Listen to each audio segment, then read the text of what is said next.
All right. Good morning, everybody. Hello, or good evening, depending on what time you're going to end up watching this.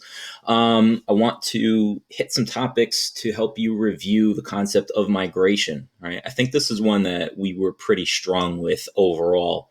But, again, we're at the point of the year where we need to start looking back and, refreshing our memory with some of these topics. And with this one, there's one or two new terms that I'm going to introduce to you as well.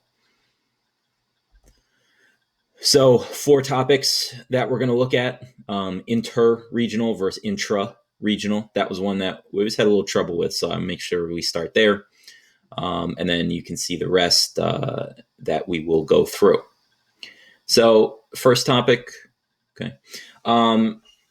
People, as we discussed, will migrate on different scales. Some people will go more locally. Some people will go more globally. Across different borders. Sometimes you stay within the state. It all depends on the individual circumstance. So inter-regional, and you see where I highlighted the inter part of it, is movement between two different and distinct regions. So beyond the examples that I've given you there, you could think about moving from, California to North Dakota. You could think about moving from Mexico to Namibia, right? You're going to very different, distinct regions. Intra-regional is movement within the same region, okay? And this one is a little, obviously more on a local scale, right? So you're moving from New Jersey to Connecticut, all right? It's, especially the western half of Connecticut is considered more part of like the tri-state area. It resembles New York. You have a lot of people who move, who work in New York City that come from Western Connecticut. So very similar to where we are in Northern New Jersey. And U.S. to Canada, depending on, now this one, right, you're looking at more in the global context. If you're moving from the United States to, say, Spain, that's not intra-regional. Okay, but if you're moving to Canada, that fits with this idea pretty well. A good little memory aid that I've thought about since we last discussed this topic is part of inter, right, goes into the word interact. And you always interact with someone different. You don't interact really with yourself, okay? You go to the mall to interact with your friends. You interact with a friend at lunchtime. So that'll help you recognize that, you're talking about something different and distinct from the place of origin. Intra, I always think about the word introverted, which is about staying within yourself. And I know that we're a vowel off here on this one, but I think it's because I always pronounce the word introverted, even though it has the O. So that's why I use that as my memory aid. So, hey, however gets us to remember it works for me. We don't have to, worry about grammar so specifically with this. All right. So those should help you out. I'm really not going to spend too much time here because you guys are very strong on this topic. Okay. So just some reminders that for push-pull factors, it really comes down to those four categories: economic, environmental, political, and social cultural factors. Where am I looking at here? Let's see. So some of these, right, economic is a good example of where push and pull can be very different, right? You can be pushed, say, for job changes. If you're working in Jersey City for a marketing firm and they offer you a promotion, but you have to go work for the company in St. Louis, there's a little bit of a pull factor there, right? In that, you're probably getting more money, you're getting more responsibility, so you're being pulled to St. Louis. But you could also argue that you're being pushed to St. Louis as well because that job doesn't exist in Jersey City. So if you want it, you have to go to the Midwest. Push, pull generally breaks down, as you guys know, a little more drastically, right? You're not going to be pushed from somewhere unless you feel maybe harm or you're in, really tough economic straits.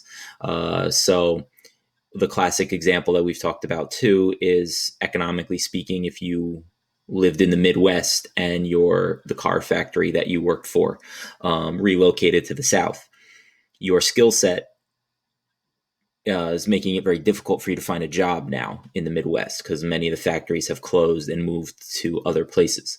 So that may push you to go elsewhere. A review of forced migration.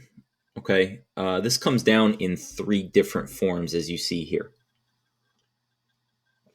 So a refugee is someone who flees home because they fear being harmed. And the thing with a refugee is that they're going to cross an international border. And one thing that we didn't discuss really as much is that what makes refugees distinct is that they have global recognition.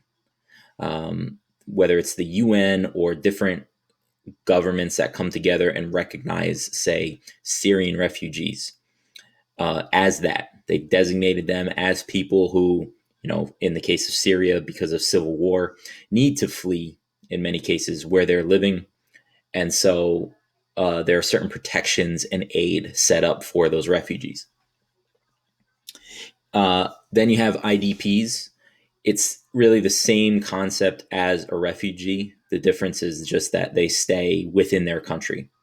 A very good example of that is Afghanistan, where, because for the last about 10 years, I mean, the war has gone on longer, but I'm talking specifically the last 10 years, the Taliban has had control in very limited areas of Afghanistan. So for many people, you can remain in the country. Maybe you move with family who's on the other end of the country. So you've been displaced, you have to leave, but you can remain within your borders. And then asylum seeker, very similar to what we see for refugees, but asylum seekers are often more political in nature, where, this might be somebody who is protesting an authoritarian government and they need to flee because the government might try to come after them. It could be somebody who, let's say we're living in the United States and you've released government secrets or government documents. If you feel like you did it for the good of the people and that you're helping humanity, you can flee, or some people will maybe flee because they don't want to be arrested and, tried for treason, and try to get to another country that will offer you protection. Asylum seekers, the major difference, though, is that it's an individual case. They're not recognized as refugees. And that leads to one of the obstacles that a lot of the Central American migrants face today, is that they're not recognized as refugees as they're coming to the United States. They're seeking asylum from the danger that they live in their home countries, in some cases. So it's a little bit easier, as you've seen politically, for the United States to change policies and to kind of go back and forth on some things. And they don't have to, the way the laws are currently written, let people into the country. They've been able to force them to go through the asylum process while waiting in Mexico. And there are some legal challenges to that. It gets very complicated and convoluted, but that's why there's a lot more obstacles for those migrants, because they're not officially recognized as people who get designated as refugees. And then just some types of migration. We've talked about chain migration a number of times. Guest workers. Okay, these are people who usually for the sake of a good job opportunity, right? Something that will bring them and their families more money than if they stayed home. They're going to be willing to take a very long journey to go somewhere to work so that they can be able to send those remittances home. So much of migration that we see is rural to urban in nature. And historically, that's what's been the biggest form of migration. And even I'll highlight at the end, within developed countries, the cultural opportunities one, if you are somebody who is interested in the arts and you've grown up in rural Missouri, you might make a move to St. Louis because St. Louis is going to have art museums and they're going to have, theaters. If that, you decide you want more and you want to take the next step, now you'll see maybe you move from St. Louis to New York City because that's where the best museums and the home of Broadway is. So it creates a lot of that move just for cultural opportunities. Even people who are part of the LGBTQ community, who grow up in more rural conservative areas, will often move to urban centers. So even if you're in rural Florida and you're part of the LGBTQ community, you might move to Miami, okay, where it's your lifestyle is more accepted, and you find people who are, supporting you and helping you. A couple other terms: step migration. As you see here, it's where you're spending some like real time in other places as you try to reach your final destination.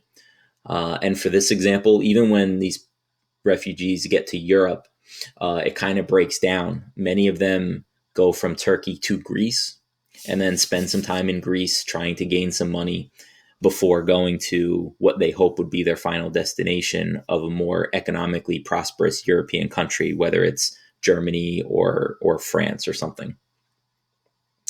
Transhumance, it's pretty straightforward, very similar to pastoral nomadism from the economic unit, from the agricultural unit. People have to migrate seasonally because they are herding animals and they need to follow the food. So, if you live in a mountainous region, it's cooler and there's plenty of food up high in the mountains.